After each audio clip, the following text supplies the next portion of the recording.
DAOs and the future of decision making.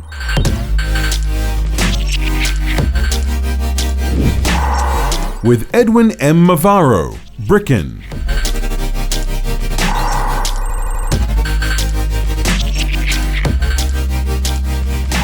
Hello everybody, good morning. Thank you for joining us. We have a lovely panel talking about DAOs. So I am definitely going to let everybody introduce themselves. So let's begin, please. We need some mics here, but we can share. Hi everyone, my name's Sean. I'm the co-founder of Metaverse Architects. We're the third largest voting power in the Decentraland DAO. So from my end, I'll hopefully be able to get some expertise from observations from a practical perspective with regards to what it's like working on that DAO on a day-to-day basis.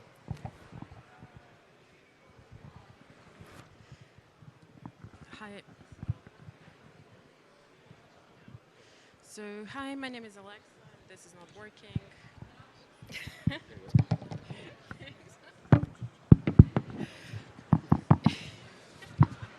I don't know. You didn't want to work with me, so. Hi everyone, my name is Aleksa. I'm Managing Director at WACEO. WACEO is a DAO-focused nonprofit where we help DAOs with frameworks for compliance, legality, risk management, and prevention. My general focus are DAOs, DAO governance, operations, communities with a legal and compliance aspect. Thanks. My name is Aleksa. I'm a co-founder of Unique VC, and we're building a platform on Solana for all things DAOs, essentially. So with flexible governance structure, asset management, and legal frameworks as well around it. So yeah. Hi, my name is Srdjan. I'm a university professor here in Serbia, and I'm also a co-founder of the Infinity Games, a platform for developing crypto games. And I will be looking at this conversation from a technical point of view, mostly. Thank you. Perfect. So, I mean, DAOs has been a trending topic, right? So we had the NFTs, we had the Metaverse, but now we're talking about decentralized autonomous organizations. So to enter this world, I mean, we have to ask, what is the starting point, right? So please go ahead and ask, what made you understand what is happening with DAOs? Where do you see it, happening? What was your starting point? I think it's transparency. So I studied political science. Don't ask how I ended up in the metaverse space. That's a whole different story. I think DAOs offer an opportunity with regards to how decision making is done in the field of transparency with regards to being able to have access to information as to how decisions are taken within any entity, organization, or any form of political structure. And I think that's one of the most revolutionary points that really attracted me towards the technology and dabbling in it as well from a practical aspect, because it does open a lot of doors for small and large players with at least being able to see how decisions are being taken, how organizations are being run, and that degree of transparency, I think, is one of the biggest factors with regards to why I got into it. Would you agree it's opportunity? It's opportunity. In what regard? No, I mean, what you're explaining is all about the chance of people to be on board with the decision making and whatnot. I mean, you come from a political science. So it does matter on the structure of the DAO. So it's one thing we were talking about. It's difficult to distinguish between the ideals as to what you want to found in a DAO, and then the very practical aspect with regards to how power amalgamates in different wallets, for example, or how decisions are actually taken. So in the ideal sense, it's an opportunity for all. From a practical sense, at least from the DAOs that I've dabbled in, it doesn't necessarily mean that's the case. Perfect. Well, I started my journey into blockchain with actually assuming a operational role in a DAO, and there I started learning about decentralization, about DAOs in general, and I just love the concept, what they represent, and the fact is that the accent, the emphasis is on the people, it's on the community, it's on the skills, it's on the creativity, right? So in a DAO, you lose the constraints of a centralized world, right? So in a centralized world, if you want to land a job, what happens is like you have to have a degree, you have to be like, from a super fancy school, you have to have rich parents and stuff, right? So while in a decentralized environment, that doesn't really matter, right? So what matters is what you know, what you can, and what you can create. And I think those are the biggest assets that one industry can have. And decentralization exactly represents that. Like, it gives the freedom, it gives the space, right? So everyone can build, everyone can create, and that's the DAO. So.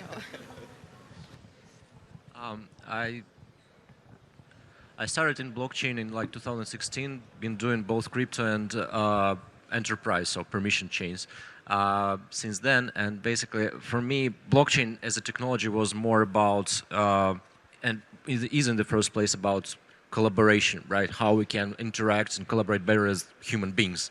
Basically, that's why DAOs are interesting for me. But yeah, also you could see even back then, and you can especially see it now, that DAOs can be extremely inefficient from this perspective, right? So they're not really bringing, in many cases, really efficient collaboration. So we are trying to also address that in the first place and see how you can bring organization on chain and help it be more effective than a like off-chain organization, right? Yeah, for DAOs, so basically the basic thing about blockchain is democratization, inclusion, transparency, and without DAOs we don't have any of that. So basically the whole point of blockchain is now in the DAO space, it's evolving. Technology-wise, as I said, I'm coming from the technology side. Most of the things that we have to do already done, so basically smart contracts will define who is doing what, but we have to do much more on user interface, user experience, to making this decision, voting, and making easier for the broader people count. Perfect. So the Sigma people made a mistake because I'm a lawyer. So I have to go against, no, I do not against, but I have to really push the panel. I say like, okay, so we have this decentralized autonomous organization. We have this company-less, structured-less. It's all about like the horizontal decision-making.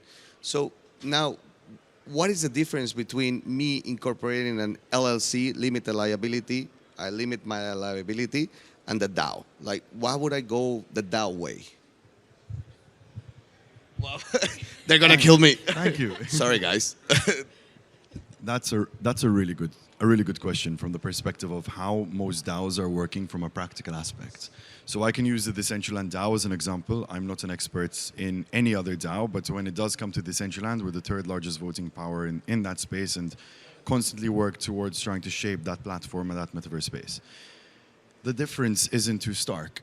And this is what I meant between the practical application with regards to how these DAOs are working and the contrast then with regards to the ideals that we actually want to employ in the space. So currently, the system is very anarchistic in how power tends to be organized. And the biggest, let's say, limiting factor with regards to how decisions are taken in Decentraland is the barrier to entry is one that's equity or financial based, with regards to you holding a percentage of digital assets that then corroborate with the experience in that said metaverse space. That leads to situations, so if you were to break down Decentraland, for example, 55.62%, something like that, some weird number, but over 50% of the voting power of the Decentraland DAO is held by 16 wallets. 87% of the voting power of the Decentraland DAO is held by approximately 2.8% of the entire wallets in the space. And this is a consequence of having whales, early investors, and the barrier to entry being primarily financial based. This then raises a lot of questions with regards to proof of humanity, doxing individuals, actually allowing to have anonymity in the blockchain space, and what kind of repercussions that could have with regard to decision making. So it's a very good question because I think it's part of the growing pains of the technology as well. Perfect. So what do you think?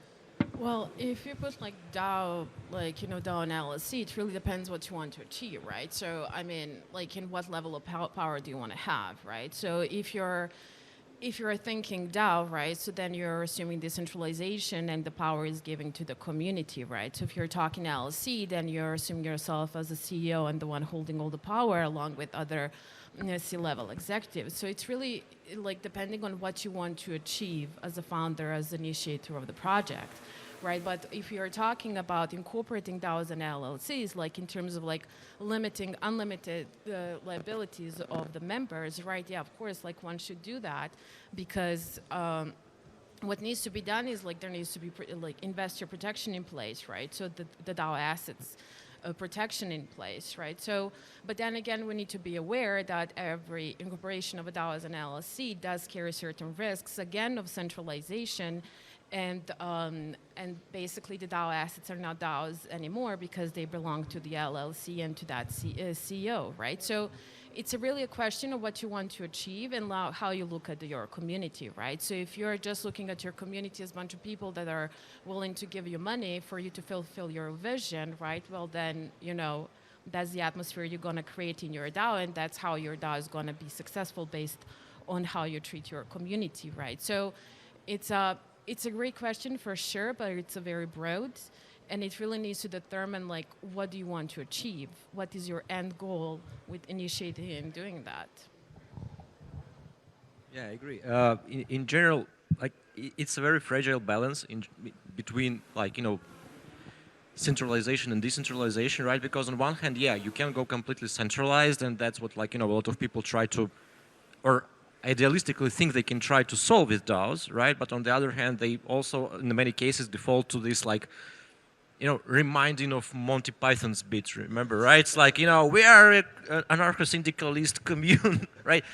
Which doesn't get you anywhere as well, effectively. So that's, I guess we are still in the very beginning of this whole journey to really understanding what actually works for organization, right? And like in the technology space, because as a humanity, we've been doing it for a couple of thousands of years. Seems like we figure out like 1,000 of different variations, right? So now we are doing basically the same job in tech. Okay, agreed. So basically we can do this question in two ways. So basically first, if you just want to replace LLC with a DAO, it's not so much empowering, but for general public, for the NGOs, then if you want to incorporate like hundreds of thousands or millions of people, that you can do only with DAOs. And the other thing is, when blockchain started, it was a very radical idea. So we will replace current society with something that's much better. Now we have to go step by step to introduce voting power, democracy to the people, to the workers in the organization, to much broader.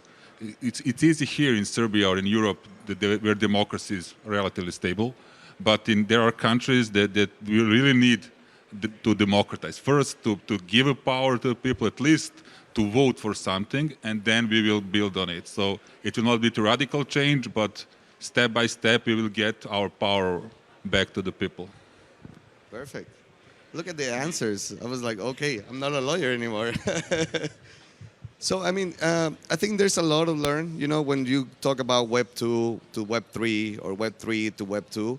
What would you recommend people, like, if you want to breach into this DAO and you have a company or whatnot, like, what would be, like, the one point you will say, like, Web 2 needs to learn this? What would be, like, the taking point? You mentioned a really good point before with regards to what's, like I thought in my head, it was the access to information and opportunities. It was one of the first questions. And I really try... And so I come from the Metaverse space, right? But I do generally see this as holistic growth, like from the very creation of the internet as a tool. Like I call myself a child of the internet in one shape or form. I come from a tiny fishing village in Malta. Like the majority of people from my village haven't even left the country or even left the south of the country to begin with. But because I had an internet connection, I had access to information in a way in which no public library could ever give me access to. With regards to the development from Web 2 into Web 3, it seems like this natural process of accessibility to opportunities and decentralization of assets and transparency measures that I think, again, going back to 1,000 years of political systems and understanding public policy, I wish we could give Socrates or Plato the technology we have behind the DAO and just see what the hell they would come up with. But the 100%.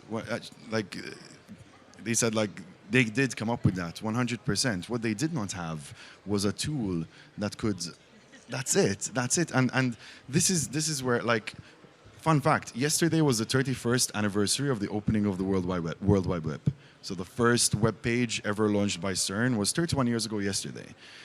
31 years is a tiny blip in time compared to how most of our technologies have taken over our rudimentary day-to-day measures with regards to how we deal with things. And political structures are one of the oldest means with regards to how we organize ourselves and deal with some of the largest human problems we face on a daily, weekly, yearly basis.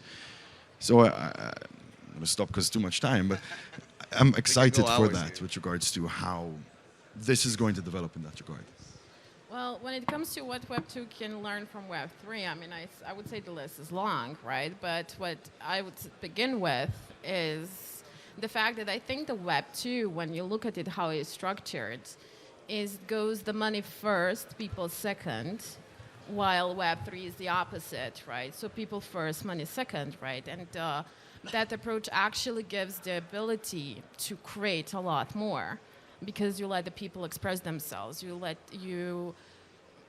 people can build. They're not, limited with whether they have money or not, where they come from, where they're born, the other things we do have to fight with, to say it in a centralized world, right? So we can say DAO is people-centric, while LLC in the concept is money-centric? Yeah, I mean, if we're going to simplify it as such, yeah, I mean, I think I would rather say that DAOs are more community first, right? So while LLCs are more business first. And now that you're building an infrastructure for DAOs, how do you see that?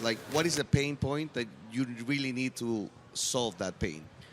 Well, I mean, I would say the main, there are several, right? So I would say education is the first thing, because the issue is that many builders in the space do not really understand the fundamentals of decentralization, what a DAO is, how a DAO works, et cetera, right? So many people think, okay, so we have really cool smart contracts, right? So, everything is doing itself and, that's DAO. It's not, right? So the governance of the DAO is powered by the smart contracts, but the operations and actually how you get to that structure is human-powered, right? So, and if you do not have people that are educated building that part of the DAO, it's not really a DAO, right? So I think that would be kind of the first obstacle that the industry has to face, and I mean has to overcome. It's facing right now, I hope. And the second one is actually how to connect the DAOs to the traditional world, right? So there needs to be compliance in place. There need to be regulations in place. It's a fact, right? But not the type of regulations that would kill the decentralized industry of the organizations, right? So what needs to happen is development of an innovative framework that supports the DAOs and makes it possible for them to communicate with Web 2 and actually create that, now we're foes, right? But that friendly relationship, right? So where the two worlds can actually work and scale together, which would be enormous. What do you think, Alex?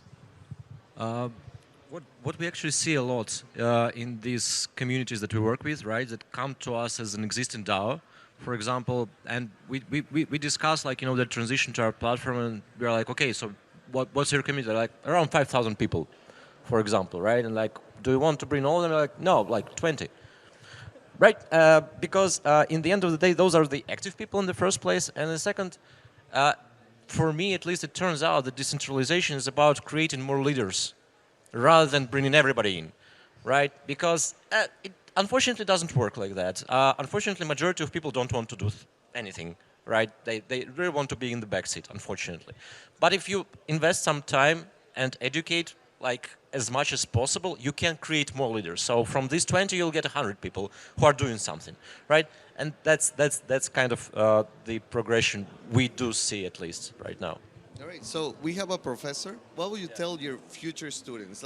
If you were able to say 5 years from now, and you will have a class of DAOs, what would be the concept that you want to transmit to that future generation? You ask about difference between Web 2 and Web 3. You cannot have democracy Web 2.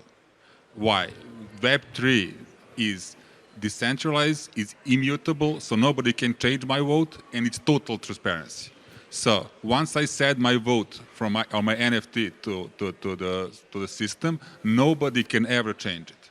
So in Web2, there is always the power that can change my vote. And so basically, without Web3, you don't have democracy. That's Web2 is centralized. Anybody can change. When we have a voting for governance in Web3, the counting of the votes will be done in 1 second, and I can say, yes, this is my vote. I vote for this guy. So total transparency, immutability, instant counting. I don't know, in Serbia, they take like 3 months to count the votes. And all the counting is done 1 hour after they close the polls, and then 3 months of digitalizing that. So it's of course, they just send it. Where do you send it? You can go to Mars and back in 3 months. So without Web3, there is no democracy. What now is really, I think the back end, the development part is good, front end is bad. So we are still very reliable on Web2. So websites are still centralized. So we have to create the whole stack to be decentralized.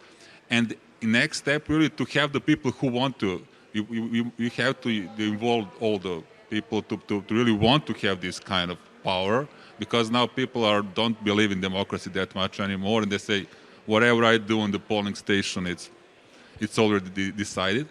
So we have to really educate the people that their vote really matter. I have to introduce you to my corporate professor because you will kill him. So, yeah, last question because we're almost there. We brought a very interesting concept, and it's democracy. So is DAO an impulse for the real democracy that everybody's looking? Can we choose that? I don't know why the political scientist is first. No, you just mentioned such a beautiful point in that regard. Like, this is the beauty of Web3 with regards to, again, I'm a young kid from a fishing village on one of the tiniest countries in Europe, and yet I can have an impact on a treasury that holds $500 million with regards to being able to impact the decision making in that said space. Democratization as a concept is being able to give the individual the right to vote and the right to decide. The interesting thing that we're seeing with, like you mentioned NGOs before, which I think is the most applicable aspect in that regard, even with regards to decision making based on a specific team or ideal. And the issue we have with our current democracies is the separation from the vote to the decision maker, and the myriad of different ways in which your vote is then transposed into representation from a political perspective. DAOs not only shorten that gap, but they also provide you unparalleled levels of accessibility to decision making, to information with regards to how your votes or how your opinions are actually being transposed into a practical decision or a practical outcome. Then, like, it's more than just about democratization. Transparency, immutability, accessibility. These are higher level things that go just beyond giving the individual the right to vote. And that is what makes these technologies extremely strong. Can we call this democracy 2.0? I hope not. I think, the principles of democracy are definitely within a DAO, but democracy can be easily corrupted, right? So, and a DAO, let's say, in an ideal DAO that one day is going to be, is that, the governance piece is with smart contracts, right? So it really cannot be corrupted, right, by human nature and the desire to lead, to have all the power and everything, right? If you look throughout the history, right, so you had democratic environments, but soon enough they were not as democratic anymore because there was that one person that led, that person that took the power, right? So in that sense, democracy over time can be corrupted. Well, smart contracts, we are building them not to be. So, Alex, can we believe the code is more pure than the decision power? Well, it is for sure, but the general principle of technology and any system, and especially blockchain because it's immutable, is garbage in, garbage out, right? And so, yes, if you put a bad decision on chain, it's going to stay on chain. And so it depends on people a lot. And that's why democracy, for me, is not that much about just people being able to cast a vote. It's about this whole system of checks and balances that's behind it, and that holds people accountable for their decisions, right? Because, like we've been talking before, you need experts, and you have experts, but you don't really want to fall into technocracy as well. So, that's again about all these balances. Of course. And some goodbye words?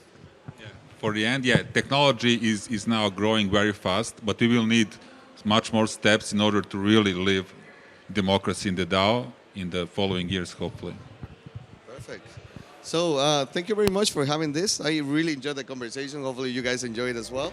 And yeah, thank you very much.